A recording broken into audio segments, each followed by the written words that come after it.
What's up guys, it's Macho MMA back with another predictions video. Today we're going to be looking at 4 fights on the UFC Garbrandt vs. Font card, and this is going to be a banger of a fight because both guys bring the boxing and both guys definitely bring the power. Can Cody continue to bounce back and return to the title picture once more, or will Font show that it's time for a new face to fight for the title? And will Esparza's career come full circle with another title shot, or will Jian show that it's her time now?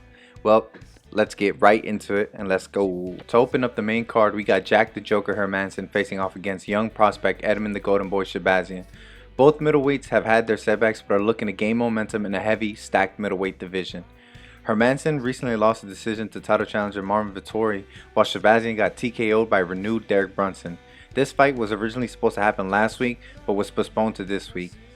Hermansson is a grappler, but he can do some damage and looks pretty natural on the feet. He does throw some decent strikes, but nothing way too crazy, and he doesn't seem to mix it up well enough to stand with the best strikers in the division.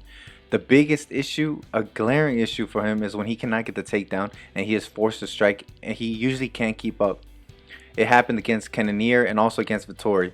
He got his takedown reversed by Gastelum before taking his leg and submitting him. If he can get a hold of Edmund, he will have the advantage once on the ground because his jiu-jitsu will be too much for him.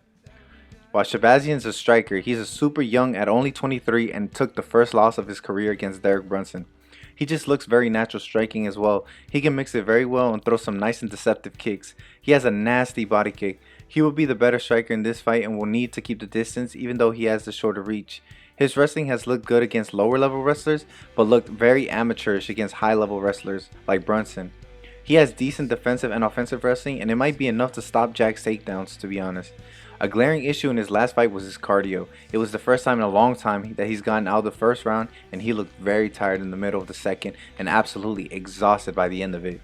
He could possibly get tired defending the takedowns and grappling and lose the fight near the end if his cardio is still an issue. Will the Joker be able to get the takedown and use his superior submission skills to end the fight, or will the Golden Boy stop the takedowns and use his hands to get back on track? I think Edmund is able to learn from the Brunson fight and stops the takedowns and keeps the fight standing where he lands his best combinations. The Golden Boy shines and beats the Joker. Shabazian by TKO. Next up we have Felicia the Phenom Spencer facing off against Norma the Immortal Dumont. Spencer is coming off a decision loss to the champion Amanda Nunes, while Dumont is coming off a decision win over Ashley Evans Smith. Spencer is looking to bounce back and work her way back to the title after losing to Amanda Nunes. Her primary weapon is her wrestling. She has some powerful wrestling. She has shown that she can control a lot of these girls on the ground or on the cage when she gets a hold of them. The only fight she couldn't do that was against the champion Amanda Nunes and also Cyborg at times. She's able to do a good amount of damage on the ground and has a good submission game. Her striking has only looked amateurish against the best strikers of the division, but it's actually pretty solid. She throws some good combinations and uses her kicks, mainly the front kick, to maintain distance and relieve pressure. She counters and returns the shots very well, which she's going to have to do during this fight. Dumont is a well-rounded fighter. She's a black belt in Sanda and she's most comfortable on the feet. She has some good pop in her punches. She's also more explosive in her striking than Spencer is. When she gets her hands going, she throws everything in flurries. Her combos are usually finished with hard punches, and she should try to keep the fight standing, but I don't know if she'll have the advantage there as her stand-up doesn't really stand out that much. Her wrestling isn't too bad, but she finds herself in bad positions when she initiates the wrestling and just gets out using her strength, but against Felicia, who's heavy on top, she really can't afford to go there. She also seems to tire a lot faster when using her wrestling, so she should be careful about that. I think the stand-up will be close, but the difference will be in the wrestling. Will Dumont be able to stop the takedowns and edge it out on the feet, or will Felicia dominate the wrestling and control the fight? I think Spencer's wrestling is too strong and too sound to be stopped by Dumont. She will be able to force the takedown and remain in control and finish it on the ground. The Phenom makes the immortal look mortal. Spencer by submission. In the co-main event, up-and-coming Chinese fighter Yan Fury Xiaonan faces off against veteran Carla the Cookie Monster Esparza.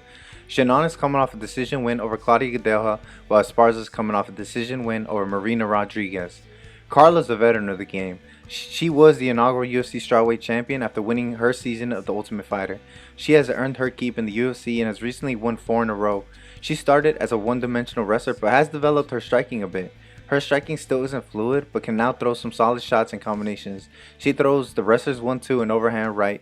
She has looked pretty bad striking against good strikers like Watterson and Rodriguez. She will look to strike early but will eventually look for the takedown. Her takedown game isn't too unique. She uses singles and double legs and has worked for her so far.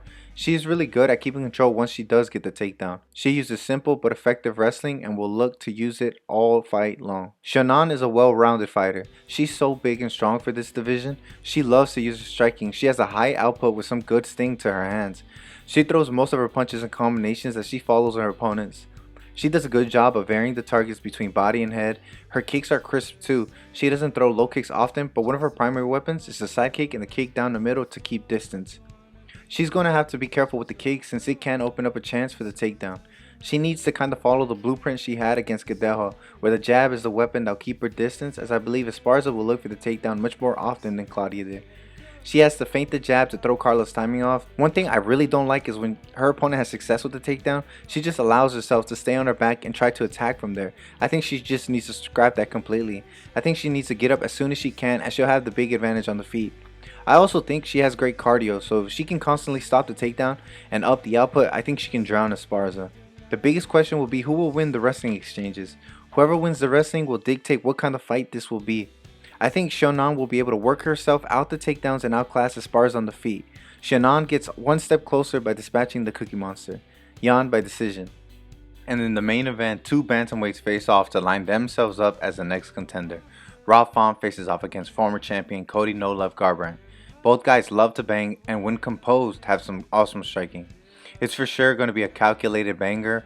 Rob Font is coming off a knockout win over former title contender Marlon Moraes, while Garbrandt is coming off his own highlight knockout of Rafael Sansao.